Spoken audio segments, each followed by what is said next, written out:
2018 সালের 8 মার্চ প্রধানমন্ত্রী নরেন্দ্র মোদী পোষণ অভিযান প্রকল্পের সূচনা করেন।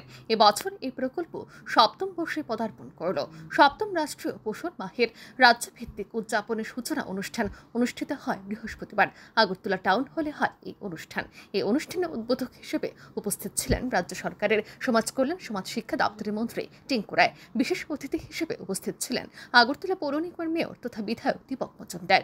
এই অনুষ্ঠানে বক্তব্য রাখতে গিয়ে পোষণ অভিযানের গুরুত্ব তুলে ধরেন মন্ত্রী টিঙ্কু রায়। তিনি জানান, কলেজে জীবনে চলার পরীক্ষায় সার্টিফিকেট প্রদান করা হয়, কিন্তু শিশুদের সঠিকভাবে গড়ে তোলার জায়গা হলো প্রাথমিক বিদ্যালয় বা অঙ্গনবাড়ি কেন্দ্রগুলি। সেখানে যদি শিশুদের সুস্থ সবল মানসিক বিকাশ না ঘটে, তবে কলেজ জীবনে গিয়ে তারা সার্থকতার পথ খুঁজে পাবে না। মন্ত্রী বলেন, তাই এই অভিযানের গুরুত্ব অপরিসীম। রাজ্যের প্রতিটি জেলা এবং অঙ্গনবাড়ি সেন্টারে পোষণ মাহ পালন করা হচ্ছে।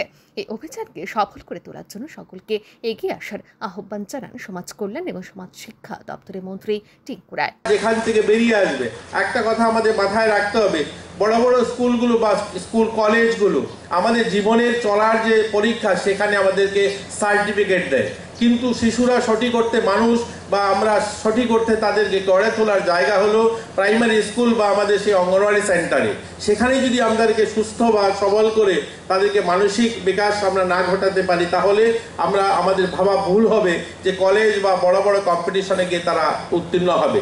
আমরা তার জন্য আমাদের যে শিশুরা যেখানে গিয়ে তাদের জীবন গড়া শুরু করে, সেখানে আমরা ইতিমধ্যে হাতে নিয়েছি তাদেরকে বিশুদ্ধ জল, তাদের সেখানে টয়লেট বা তার পরিষেবার উন্নয়নের জন্য। আজ যারা এখানে উপস্থিত হয়েছেন সকলকে ধন্যবাদ জানাই, এবং সরকারের এই কার্যক্রমটা পোষণ মাহ প্রত্যেকটা অঙ্গনওয়াড়ি সেন্টার সহ জেলায় জেলায় পালন করা হচ্ছে, সেটা সফলভাবে পালন করা হবে। আর এটা একটা আমাদের ধরে নিতে হবে, এটা একটা অ্যাওয়ারনেস ক্যাম্পেইনিং।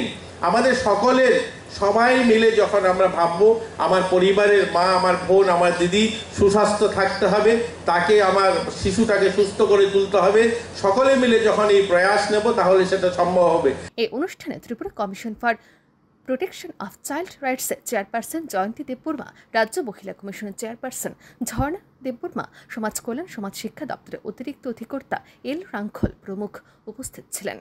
ব্যুরো রিপোর্ট, আর ই নিউজ।